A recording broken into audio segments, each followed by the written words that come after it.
Hello and welcome to my channel motivation with Kaushal. कैसे हैं मित्रों आप? आज का एक बेहतरीन विषय लाया हूँ मैं।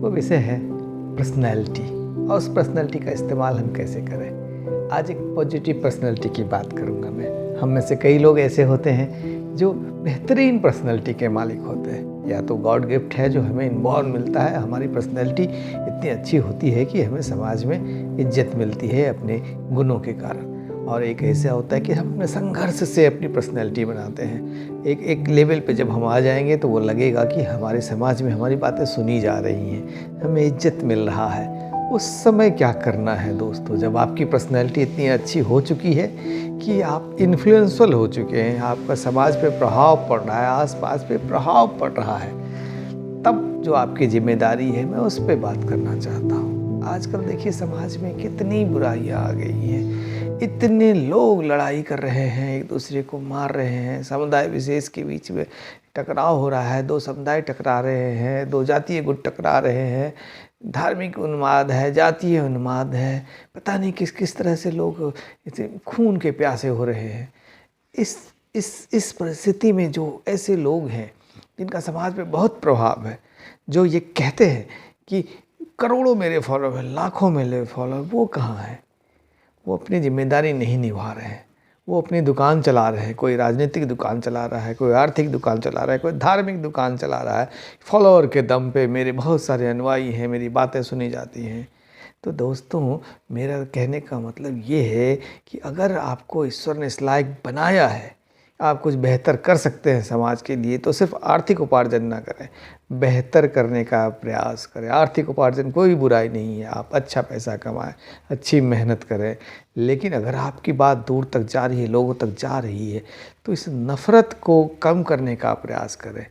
अगर मैं हूँ, आप हूँ, अगर मेरी बात 10 लोग भी मान रहे हैं, वो मुझे इज्जत दे रहे हैं, तो मैं ये प्रयास करूं कि अच्छी बातें समाज में हमेशा रखूं। कुछ विवाद हो रहा है, कुछ ऐसा खूनी संघर्ष की संभावना बनती है, तो हो सकता है उस वक्त जब आप इंटरवेन करेंगे, उस वक्त जब आप उसमें घुसेंगे, तब आपकी कोई नहीं सुनेगा। लेकिन अगर आपने एक आदत सी बना रखी है अपने आसपास के लोगों से अच्छी बातें करने की, बेहतर बातें करने की, इस उन्माद को में नहीं पड़ने की बातें करने की, इससे क्या नुकसान होता है इसकी बातें करने की, तो ये उनकी मनःस्थिति को बदलेगा।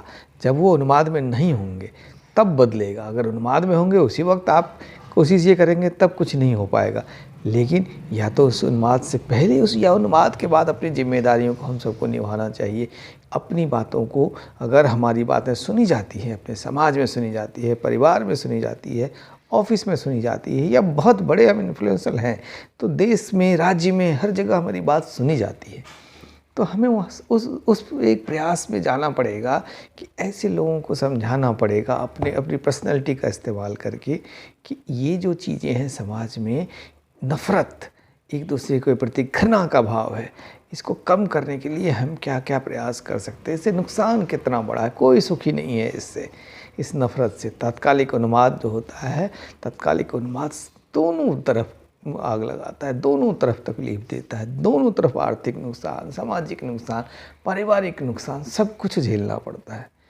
तो बड़े लोग, बहुत बड़े इन्फ्लुएंसर लोग अपनी बातें लोगों तक ठीक से नहीं पहुंचाते हैं, वो जाते ही नहीं हैं। अगर आप देखिए, मैं बुरा लगेगा सुनने में, लेकिन ऐसे बहुत सारे धर्मगुरु हैं, बहुत सारे आर्टिस्ट हैं, बड़े बड़े आर्टिस्ट हैं, बहुत बड़े स्पोर्ट्स पर्सन हैं, बहुत बड़े राजनीतिक लोग हैं, जो उनका करोड़ों में फॉलोअर होने के बावजूद भी ऐसे तो वो रैलियाँ निकालेंगे, ऐसे सब कुछ करेंगे, सत्संग जमाएंगे, लाखों लोगों को बैठा के कथा वाचन करेंगे, लेकिन जहाँ ये सब हो रहा है वहाँ से दूर रहते हैं वो।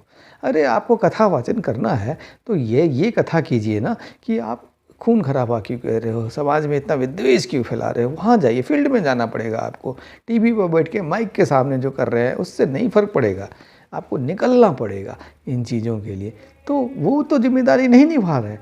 हम छोटे लोग, मैं तो अपने आप को बहुत छोटा मानता, हम छोटे लोग प्रयास ये करें कि अपने आसपास के 10 लोगों तक अगर मेरी बात समझी जाती है, वहाँ पे मैं बात रखता हूँ तो लोग मुझे इज्जत देते हैं, तो अच्छी बातें रखूँ। इस घृणा के भाव से बचने का प्रयास करें, समाज को बचाएं, इससे हम खुद भी बचें। और ऐसा हम लोग अगर करते रहेंगे तो देखिए समाज में बदलाव आएगा, आपकी पर्सनैलिटी और अच्छी होगी। उस पर्सनैलिटी का इस्तेमाल समाज को बेहतर करने के लिए, इस विद्वेष, इस घृणा की भावनाओं को कम करने के लिए करना चाहिए। समाज की आर्थिक उन्नति हो, इसमें भी हमारा थोड़ा योगदान हो। अगर हमारी ऐसी पर्सनैलिटी बन चुकी है कि मैं किसी को कुछ सिखा सकता हूँ, किसी को कोई रास्ता दिखा सकता हूँ, कोई किसी की मन स्थिति को मैं बदल सकता हूँ, तो ये सारे प्रयास हमें अपनी पर्सनैलिटी के दम पे करना चाहिए। तो अगर आपकी पर्सनैलिटी ऐसी है कि आपकी बात लोग सुनते हैं, तो सिर्फ ऐसी बातें ना करें जो उनके जीवन को बेहतर ना कर पाए, ऐसी बातें भी करें जो उनको जीवन को बेहतर करे। इस समाज में जो घृणा है, जो नफ़रत है, इन सब चीज़ों को कम करने का प्रयास हम सब मिलकर करेंगे तो हमारा देखिए समाज बहुत बेहतर हो जाएगा। थोड़ी थोड़ी बदलाव लाने का प्रयास करें और अपनी पर्सनैलिटी को बेहतर ढंग से इस्तेमाल करें। एक दिन और मिलेंगे आपके साथ, एक दिन और बैठेंगे आपके साथ, फिर चर्चा करेंगे किसी और मुद्दे पे। तब तक अपना ख्याल रखिए और लाइक और सब्सक्राइब करें मोटिवेशन विद कौशल चैनल पे। हो सकता है 2 बातें मेरी आपको अच्छी लग जाए, 2 बातें समाज को अच्छी लग जाए। तो अगर हम बदलाव ला सकते हैं तो इस तरह से भी बदलाव ला सकते हैं। अपना ख्याल रखिए। नमस्कार।